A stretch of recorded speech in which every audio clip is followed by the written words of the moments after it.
The significant reduction of hostilities and therefore fatalities, injuries, dislocations, collateral damage throughout Mindanao, and the 30 months of much appreciated peaceful coexistence spurred the blossoming of Bimpiaga.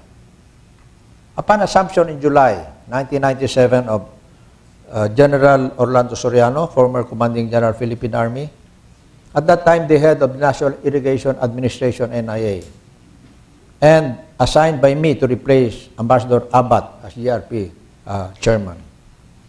During that time of 30 peaceful months, community development started in earnest in the MILF strongholds at the tribe border of Maguindanao, Lanao del Sur, and North Cotabato, of which the center was Camp Abubakar.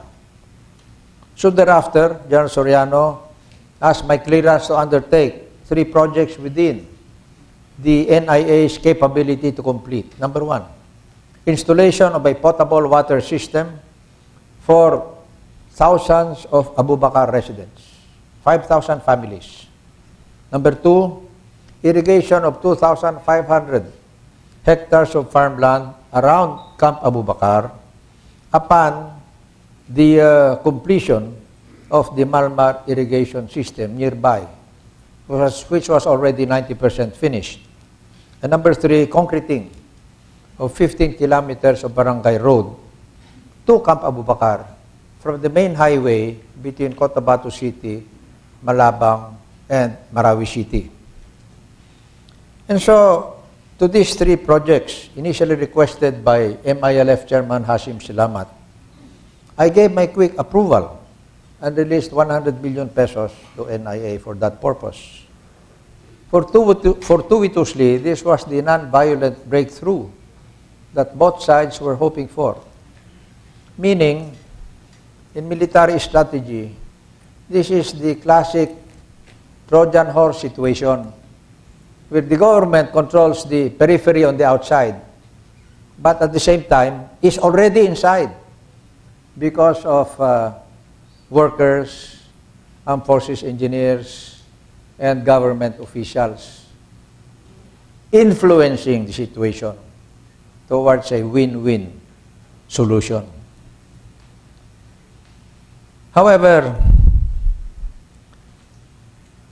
the expanding environment of peace in Mindanao at that time was tragically shattered by President Estrada's ill-conceived order to the armed forces and the Philippine National Police in late April year 2000 to assault Camp Abubakar, during which mosques were destroyed, MILF Mujahidins redeployed to other sanctuaries to continue their armed struggle, and again thousands of families were dislocated.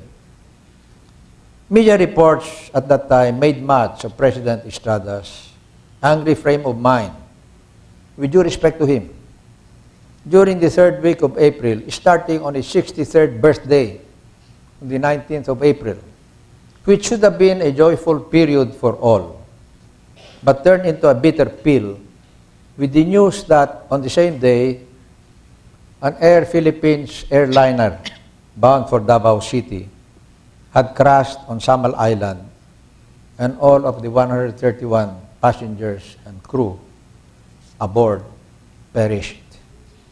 And this tragic event was compounded by the kidnapping by the Abu Sayyaf of foreign tourists in Sipadan, which is in Sabah, but who were brought to First Basilan and later on redeployed to some parts of Sulu. And so, President Estrada's revengeful mood was evident. And this was manifested by his celebration of the fall of Camp Abubakar with the delivery of lechon and a truckload of beer to the so-called victorious troops.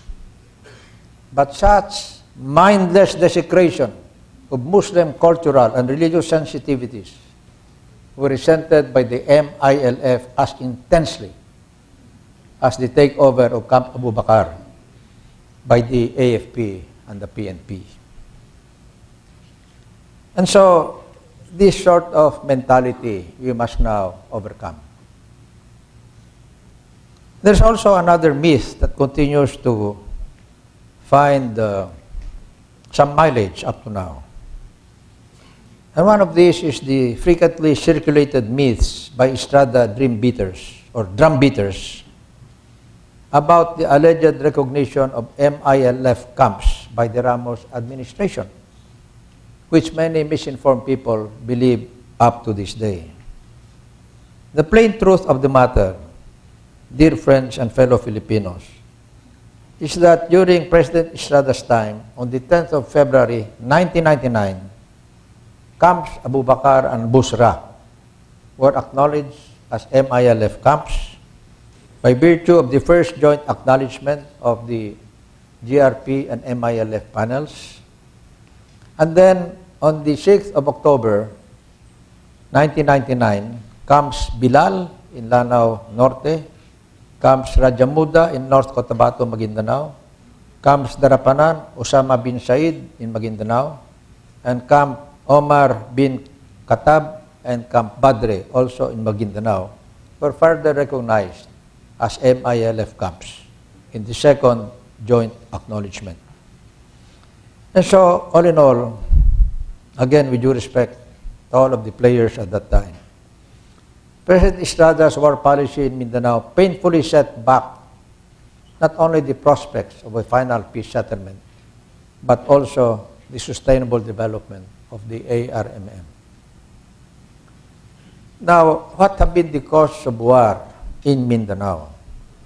And this, our present and future planners must factor into any proposed solution at this time.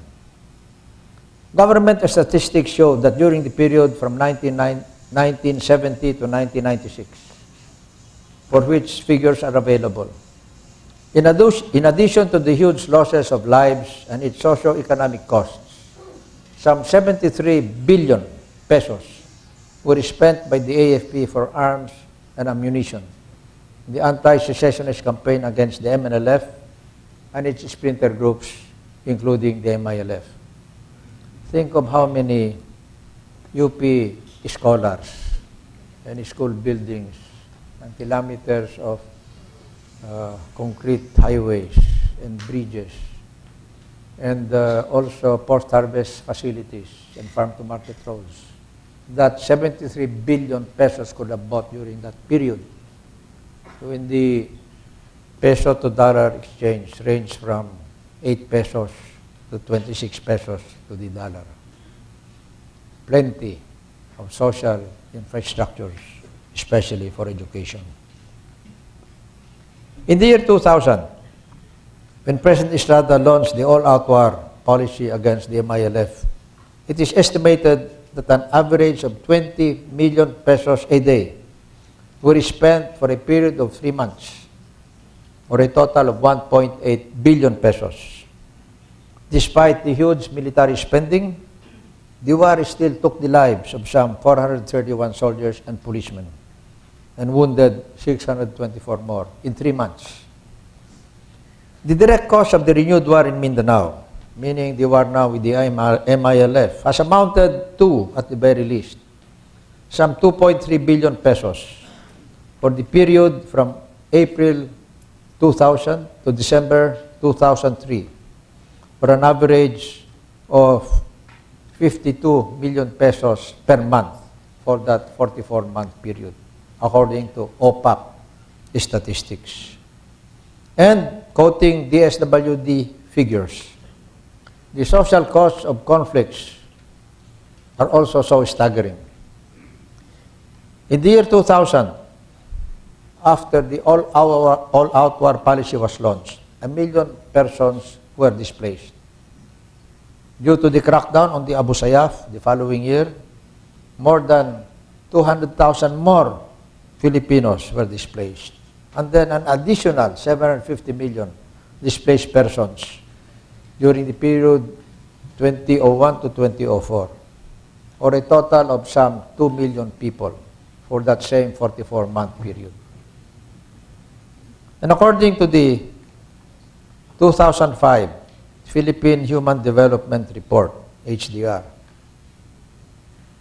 The president of the Philippine Human Development Network then was Professor Sulita Monsod, UP alumna, succeeded by Dr. Arsenio Balisacan, UP alumnus, of which the honorary president of the Philippine Human Development Network is yours truly, UP High integrated.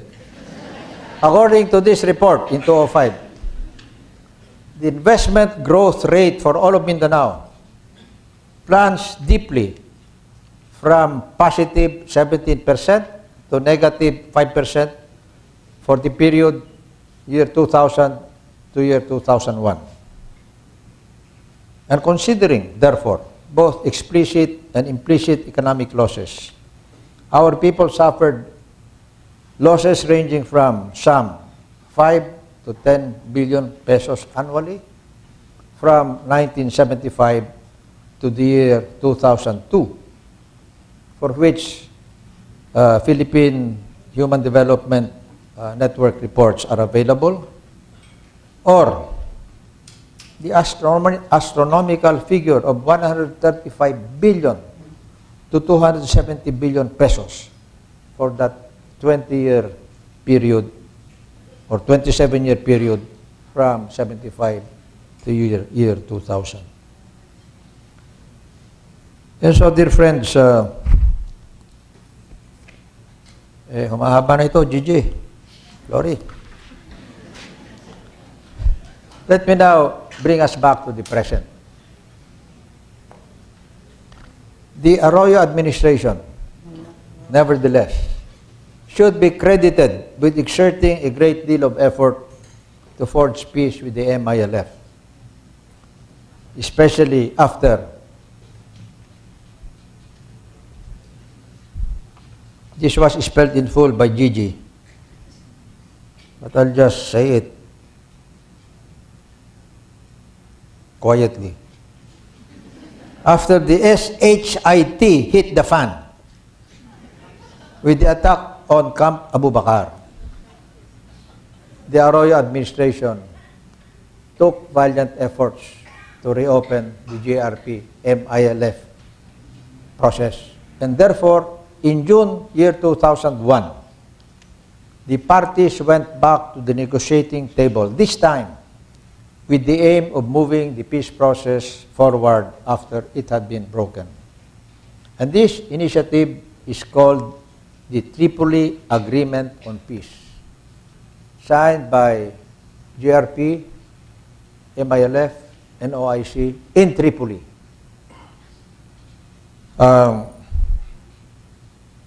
25 years after the original Tripoli Agreement of 1976.